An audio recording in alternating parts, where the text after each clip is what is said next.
Assalamualaikum warahmatullahi wabarakatuh. Welcome to my channel. Sebelumnya, perkenalkan, nama saya Cahyo Prasetyo dengan NPM G1F020007 dari Prodi Sistem Informasi dengan mata kuliah Kewarganegaraan dan dengan dosen pengampu Ibu Rahma Fitri SHMH.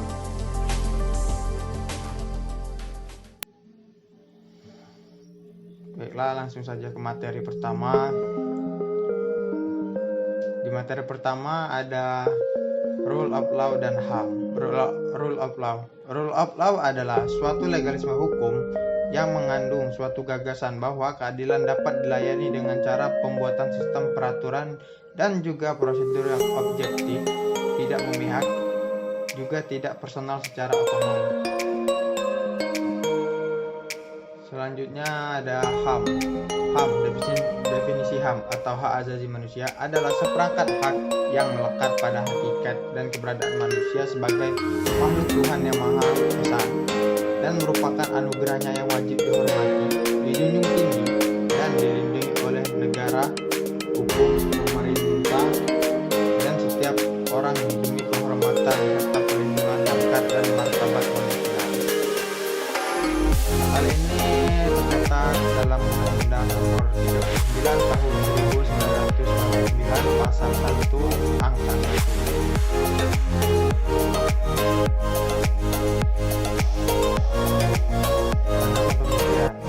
Dari definisi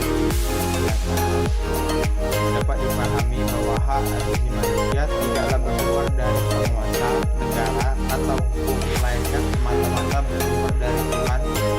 Dengan demikian, hak asasi manusia tidak dapat dikurangi atau tindakan yang diperlukan dari negara dan hukum adalah suatu pengakuan dan jaminan perlindungan terhadap hak asasi manusia tersebut. Jenis-jenis HAM. Yang pertama di sini ada hak asasi pribadi, meliputi hak kemerdekaan menurut agama, beribadah menurut agama masing-masing, mengemukakan pendapat, dan kebebasan berorganisasi atau berpartai.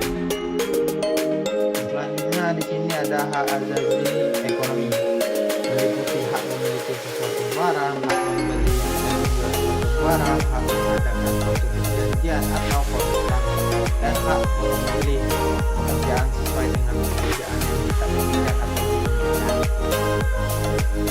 Selanjutnya di sini ada hak asasi mendapatkan pengayoman dan perlakuan sama dalam keadilan dan pemerintahan, atau dapat disebut dengan hak kesamaan hukum. Selanjutnya di sini ada hak asasi politik, meliputi hak untuk diatur sebagai warga negara yang sederajat. Oleh karena itu, setiap warga negara wajar mendapatkan hak itu serta dalam mengolah dan menata serta menentukan warna politik dan kemajuan negaranya. Selanjutnya di sini ada hak asasi sosial dan kebudayaan, meliputi hak kebebasan mendapatkan pengajaran atau hak pendidikan serta hak pengembangan kebudayaan.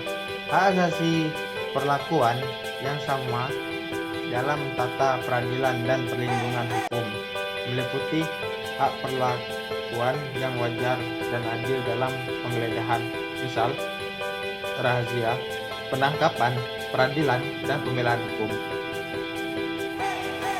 Selanjutnya untuk materi kedua yaitu ada wasantara.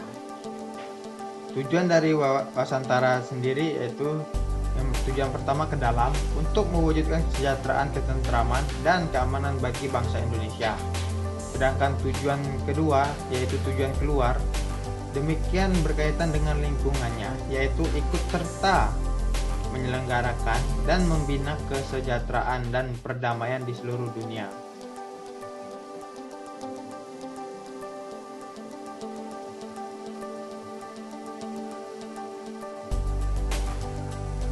Tadi kan udah dijelasin apa sih tujuan wasantara, ya kan? Sekarang kita masuk ke pengertian wasantara atau kepanjangannya wawasan Nusantara. Wawasan Nusantara merupakan cara pandang dan sikap bangsa Indonesia mengenai diri dan lingkungannya yang serba beragam dengan mengutamakan persatuan dan kesatuan wilayah, dengan tetap menghargai dan menghormati kebinekaan dalam setiap aspek kehidupan nasional untuk mencapai tujuan nasional.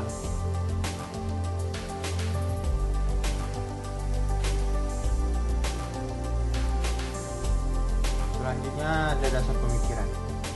Wasantara dibentuk dan dijiwai oleh paham kekuasaan bangsa Indonesia dan geopolitik Indonesia. Paham kekuasaan bangsa Indonesia. Wasantara tidak mengembangkan ajaran atau teori tentang kekuasaan dan adu kekuatan karena hal tersebut mengandung benih-benih persengketaan dan ekspansionisme. Selanjutnya, geopolitik. Geopolitik yang dihubungkan dengan pengaruh, letak dan kondisi geografi dari bumi yang menjadi wilayah hidupnya. Manusia yang hidup di atas bumi itulah yang akan menjadi penentu wilayah hidupnya. Inilah pengertian dari geopolitik. Selanjutnya,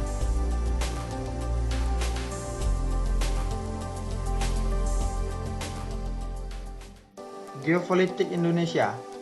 Geopolitik Indonesia merupakan kebijaksanaan dalam rangka mencapai tujuan nasional dengan memanfaatkan keuntungan letak dan kondisi geografi negara tersebut. Tokoh-tokoh geopolitik dan ajarannya. Yang pertama ada Friedrich Ratzel dengan ajarannya yaitu pertumbuhan negara mirip dengan pertumbuhan organisme yang memerlukan ruang lingkup agar dapat bertumbuh dengan subur.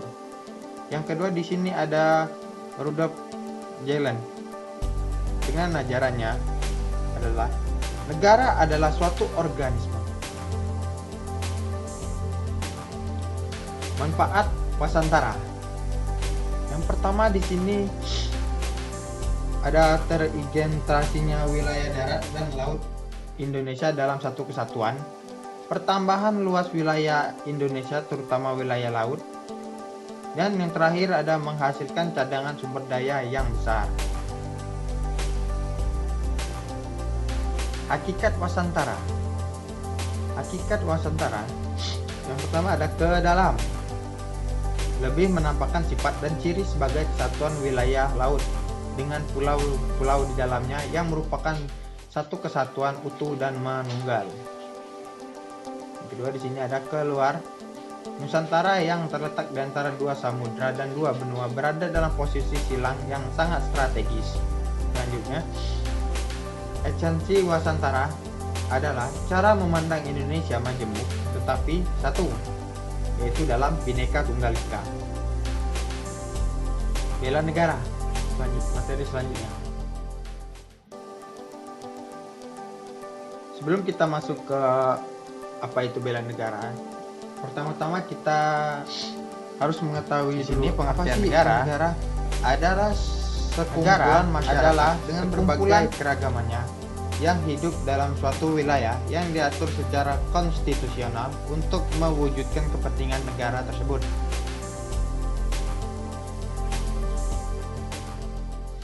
Pengertian bela negara menurut para tokoh. Yang pertama di sini ada Roger H. Saltaunegara. Dia berpendapat bahwa negara adalah alat, agensi atau wewenang yang mengatur atau mengendalikan persoalan-persoalan bersama atas nama masyarakat.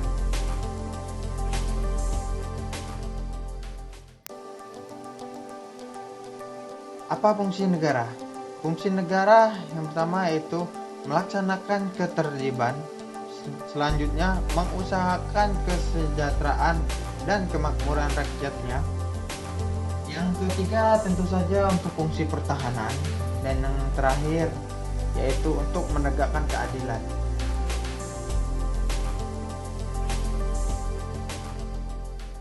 Sekarang kita masuk ke pengertian bela negara. Apa sih itu bela negara? Bela negara di sini adalah upaya bela negara adalah sikap dan perilaku warga negara yang dijiwai oleh kecintaannya kepada Negara Kesatuan Republik Indonesia yang berdasarkan Pancasila dan Undang-Undang Dasar 1945 dalam menjamin kelangsungan hidup bangsa dan negara.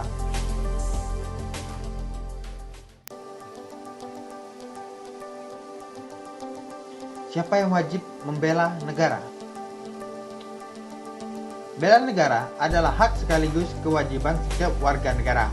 Hal ini terdapat dalam Pasal 27 ayat 3 Undang-Undang Dasar 1945 dan Pasal 9 ayat 1 Undang-Undang Nomor 3 Tahun 2002. Dan terdapat dalam Pasal 27 ayat 3 Undang-Undang Dasar 1945 yang berbunyi, setiap warga negara berhak dan wajib ikut serta dalam upaya pembelaan negara.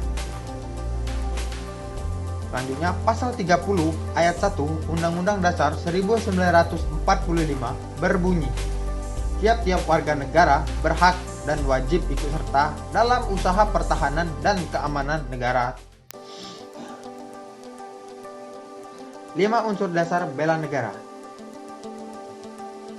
Yang pertama di sini ada cinta tanah air. Yang kedua ada kesadaran berbangsa dan bernegara. Yang ketiga yakin akan Pancasila sebagai ideologi negara. Yang keempat rela berkorban untuk bangsa dan negara. Yang kelima memiliki kemampuan awal bela negara. Bentuk penyelenggaraan upaya bela negara. Yang pertama di sini ada pendidikan kewarganegaraan. Yang kedua ada pelatihan dasar kemiliteran. Yang ketiga ada pengabdian sebagai prajurit TNI dan Polri. Yang keempat ada pengabdian sebagai profesi. Hal ini terdapat dalam Undang-Undang Pasal 9 Ayat 2 Undang-Undang Nomor 3 Tahun 2002. Bela negara melalui pendidikan kewarganegaraan. Selanjutnya yaitu ada pendidikan kewarganegaraan sebagai wahana untuk membina kesadaran peserta didik ikut serta dalam pembelaan negara. Wujud bela negara. Bela negara diwujudkan dalam penyelenggaraan pertahanan negara. Hal ini terdapat dalam Pasal 9 Ayat 1 Undang-Undang Nomor 3 Tahun 2002.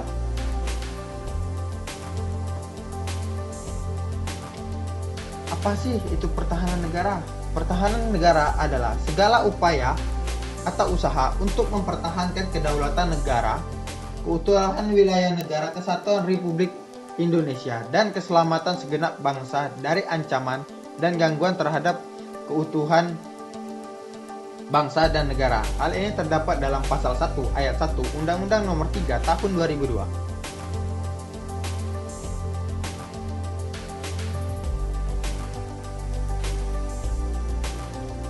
Selanjutnya di sini ada ancaman. Apa sih itu ancaman? Ancaman adalah setiap usaha dan kegiatan baik dari dalam maupun dari luar negeri yang dinilai membahayakan kedaulatan negara, keutuhan wilayah negara, dan keselamatan segenap bangsa negara.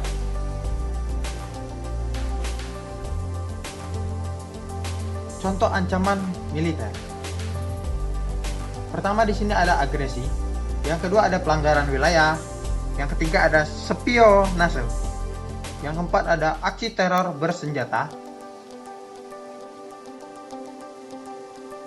yang kelima ada pemberontakan bersenjata, dan yang terakhir ada perang saudara.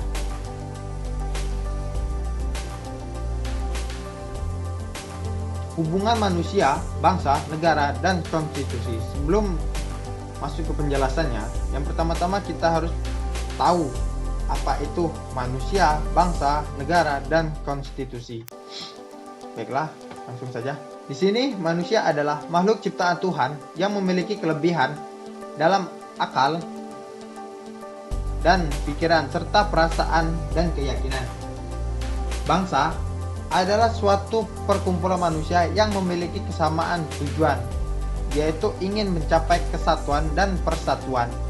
Negara adalah organisasi yang memiliki tugas mengatur dan menjaga segala komponen negara di dalamnya dan memiliki wewenang untuk mengambil dan mengeksploitasi sumber daya yang dimilikinya dengan tujuan untuk kemakmuran rakyat. Selanjutnya ada konstitusi atau undang-undang dasar atau biasa kita singkat dengan UUD dalam negara adalah sebuah nama sistem politik dan hukum bentukan pada pemerintahan negara, biasanya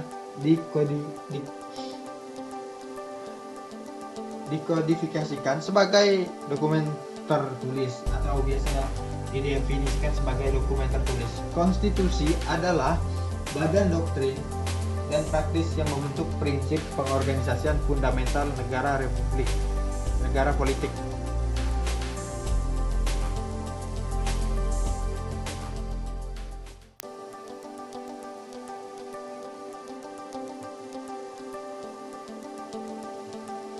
Penjelasannya, manusia yang saling berhubungan dapat membentuk sekumpulan kelompok dengan kemiripan karakteristik atau sifat yang kemudian dapat disebut bangsa.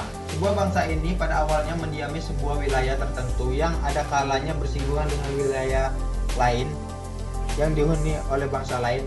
Maka dari itu terjadilah yang namanya pembatasan wilayah yang biasa dikenal dengan istilah negara. Hubungan antara negara dengan konstitusi sangat erat. Negara dalam hal ini pemerintah tidak dapat melaksanakan kekuasaan tanpa konstitusi. Demikian sebaliknya, konstitusi tidak akan lahir tanpa adanya negara. Akan tetapi, kelahiran sebuah konstitusi adalah kehendak dari rakyat. Sebab rakyatlah yang memiliki kedaulatan atas negara. Baiklah, itulah tadi penjelasan singkat dari saya. Kalau ada kata salah ucap, saya minta maaf. Pada Allah saya mohon ampun. Saya akhiri. Wabillahi taufiq wal hidayah. Wassalamualaikum warahmatullahi wabarakatuh.